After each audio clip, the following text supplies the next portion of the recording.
दीदी, ये भाभी जब से इस घर पे आई है बस घूंघट में ही है। इनका चेहरा नहीं देखा, आगे घूंघट के पीछे का राज क्या है? छोटी, इस घूंघट के पीछे का राज तो पता लगाना ही पड़ेगा। चल तो।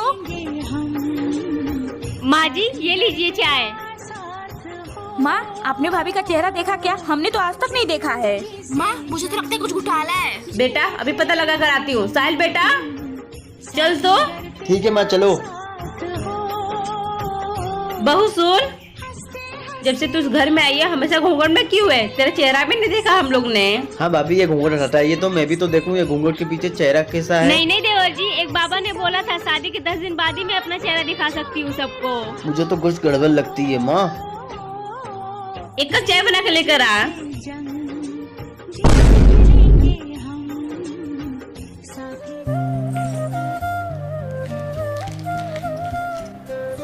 माँ जी। हाँ, क्या है बहू?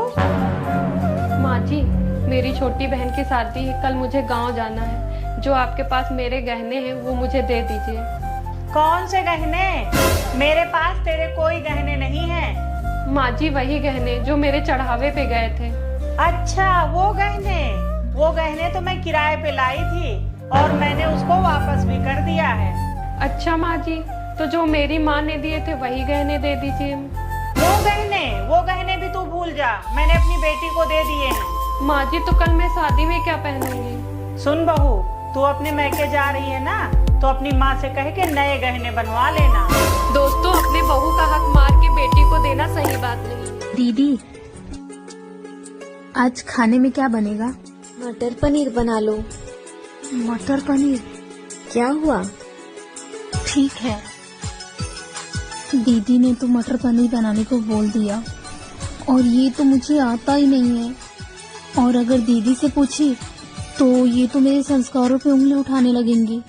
घर में पता चला लोगों को तो दो पन्नी की भाषा सुनाने लगेंगे। क्या करूं मैं? मम्मी को फोन लगाती हूँ। अरे भाभी, क्या हुआ? हाँ दीदी। कुछ तो हुआ है, आप बहुत परेशान लग रही हो। कुछ नहीं दीदी। नहीं, कुछ तो है, आप बहुत परेशान लग रही हो। दीदी, वो मुझे मटर पनीर बनाने नहीं आता है। अरे भाभी, कोई बात नहीं। तो मैंने सोचा कि मम्मी से फोन लगा के पूछ लेती हूँ। मुझे बहुत अच्छा आता है मटर पनीर बनाने। मैं हूँ ना, हम दोनों मिलके बना लेंगे। ठीक है? ठीक है दीदी। बहू, आज खाने में क्या बना रही हो? माँ जी कद्दू की सब्जी बना रही हूँ।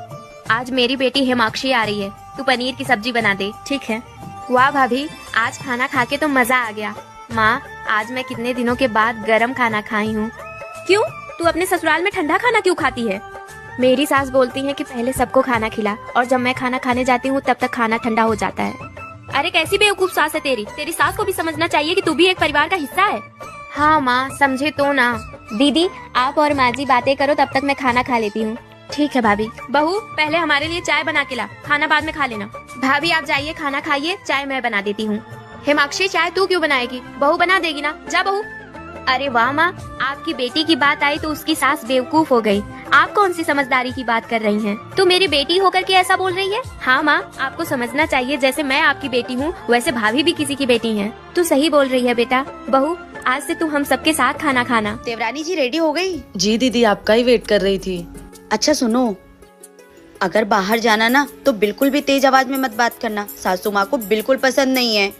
और ससुर जी के खाने पीने का अच्छे से ख्याल रखना। जरा सा भी तेज मिर्च मसाला हो गया ना, वो तो थाली उठाकर फेंक देते हैं। और ननन जी से तो गलती से भी पंगा मत लेना, क्योंकि वो बिना बात के उल्टा सीधा सुना देती हैं। तेवर जी थोड़े ठीक है, और तुम्हारे पति के बारे में तो पूछो ही मत। उनको हर चीज अपने सही जगह पे चाहिए होती है।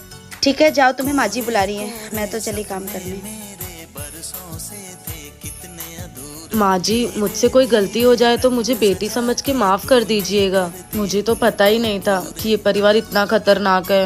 ऐसा तुझसे किसने बोला? बड़की बहुरिया ने ना? नहीं माँ जी। माँ जी, वो मैंने सोचा कि देवरानी जी से थोड़ा मस्करी कर लेती हूँ, इसलिए मजाक किया था। बहुरिया तू भी ना। अगर आपकी भी सास इतनी प्यारी है तो उनके लिए कमेंट बॉक्स में एक प्यारी सी लाइन। देवरानी जी सुनो। हाँ बोलिए जेठानी जी, आपने एसी क्यों बंद कर दिया? आपको पता है इस बार लाइट बिल 4000 रुपए आया है। इतना तो हम नहीं भर सकते हैं ना। और वैसे भी ये एसी मैंने अपने लिए लगवाया है। तो आप बताइए, वैसे आप यहाँ पे किस काम से आई थी? हाँ वो देवरानी जी, मैं ये पूछने आई थी कि वो रेड वाली जो चुन्नी वाली तुम्हारी साड़ी है ना, वो बहुत प्यारी लग रही थी। वो तुमने कहाँ से लिया है? ओ वो ब्रांडेड वाली साड़ी, वो 10,000 रुपए की है, आपके बजट से तो बिल्कुल बाहर की है वो। पर जेठानी जी आप फिक्र ना करो, वो जो संडे मार्केट लगता है ना, वहाँ पर आपको उसकी सेकंड कॉपी तो मिल ही जाएगी। जी देवरानी जी, मैं वहीं से ले लूंगी। जेठानी जी, अगर आपको भी एसी का हवा खाने का इतना ही शौक है तो आप जेठ जी को क्यों नहीं बोलती हैं कि वो अच्छा पैसा कमाए, ताकि आप भी अपने कमरे में एसी लगवा सके, जैसे मैंने अपने कमरे में एसी लगवाई है। देवरानी जी ये तुम कैसे बोल रही हो, तमीज से बात करो, मैं तुम्हारी जेठानी हूँ। बस बस जेठानी जी, जाइए जाकर अपना काम करिए।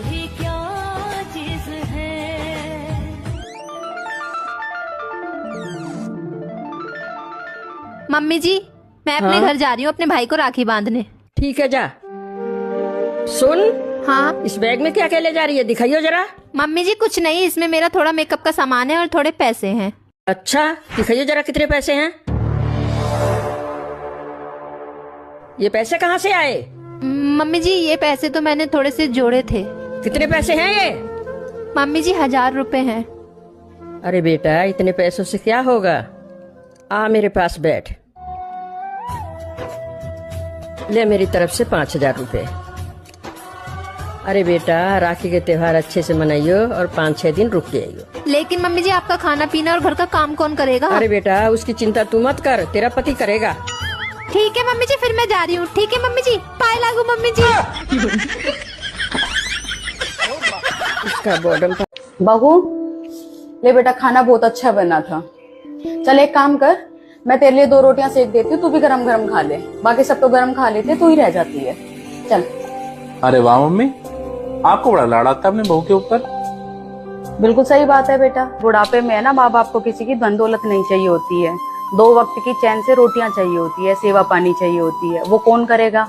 बहू ही करेगी ना, क्योंकि तू तो अपने ऑफिस में चला जाएगा, अपने काम से चला जाएगा, बेटी अपने ससुराल में चली गई है, उसका क्या मुंह ताकना मुझे, फिर मेरा सहारा कौन है?